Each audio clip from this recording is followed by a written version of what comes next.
Alright man, stop dulu apapun yang lagi lo kerjain. Tarik napas. Gue mau ngajak lo terbang, tapi ini bukan penerbangan biasa. Nggak ada pramugari, nggak ada snack, yang ada cuma deru mesin, bau oli, dan satu perintah di kepala lo. Tabrak dan jangan pernah kembali. Bayangin, lo sekarang adalah Saburo.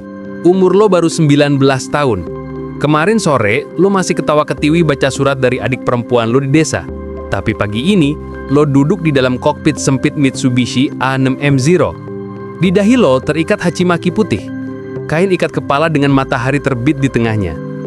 Komandan lo baru saja menyelesaikan menuangkan secangkir sake terakhir untuk lo. Ini bukan perayaan, men. Ini adalah upacara perpisahan dengan dunia. Misi lo, kamikaze.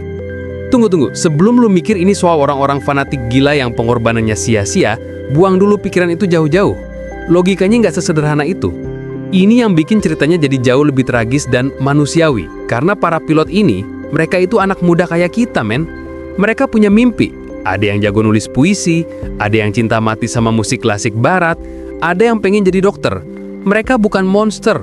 Mereka adalah produk dari sebuah zaman yang sudah gila.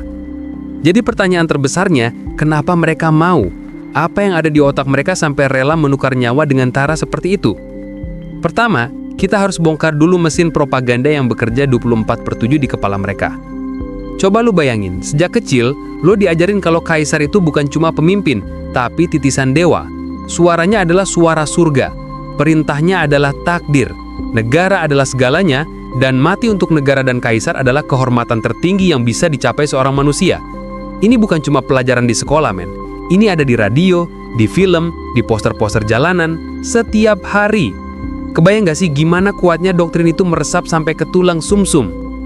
Ketika negara lu diambang kekalahan total, dan para petinggi bilang, satu nyawamu bisa menenggelamkan satu kapal induk musuh dan menyelamatkan jutaan rakyat, apa lu masih bisa berpikir jernih? Tapi propaganda aja nggak cukup. Ada faktor kedua yang lebih personal, tekanan sosial dan keluarga. Ini bagian yang paling berat, men. Menolak tugas kamikaze itu sama artinya dengan membawa aib abadi bagi seluruh keluarga lo. Orang tua lo, adik kakak lo, bahkan tetangga lo bakal hidup menanggung malu seumur hidup. Mereka akan dicap sebagai pengecut. Di sisi lain, kalau lo maju, keluarga lo akan dihormati sebagai keluarga pahlawan.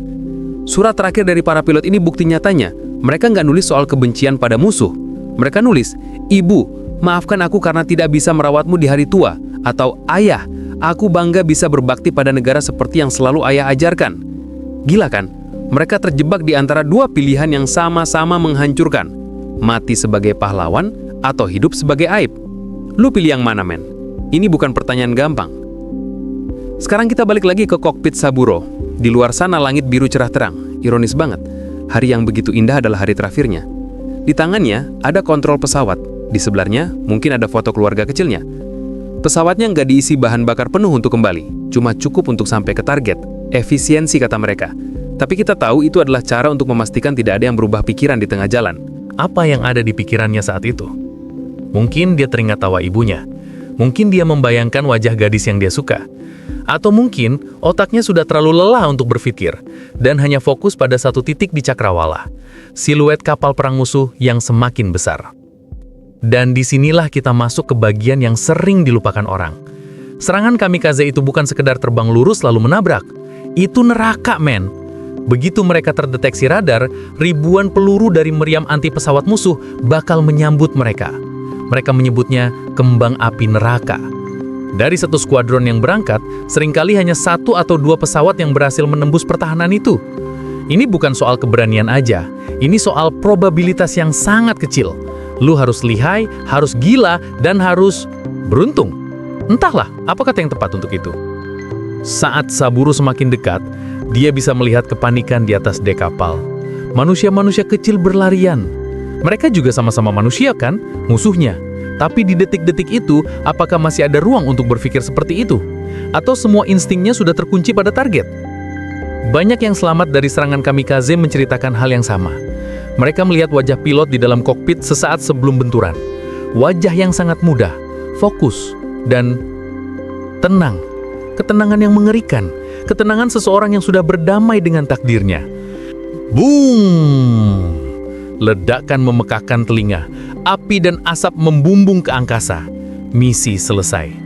Bagi para petinggi militer, itu adalah satu angka statistik. Satu kapal rusak, sekian korban di pihak musuh. Tapi bagi kita, itu adalah akhir dari sebuah semesta.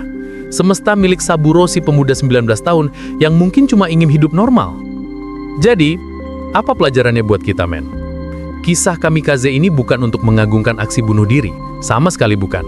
Ini adalah pengingat yang sangat keras tentang betapa berbahayanya ketika ideologi, nasionalisme, dan propaganda dibiarkan berjalan tanpa akal sehat dan hati nurani. Ini adalah cermin yang menunjukkan betapa mudahnya anak-anak muda dengan semangat dan idealisme mereka bisa dimanipulasi untuk tujuan yang paling merusak. Lain kali lu dengar kata pengorbanan atau heroisme, coba berhenti sejenak. Tanyakan, pengorbanan untuk siapa? Heroisme untuk apa?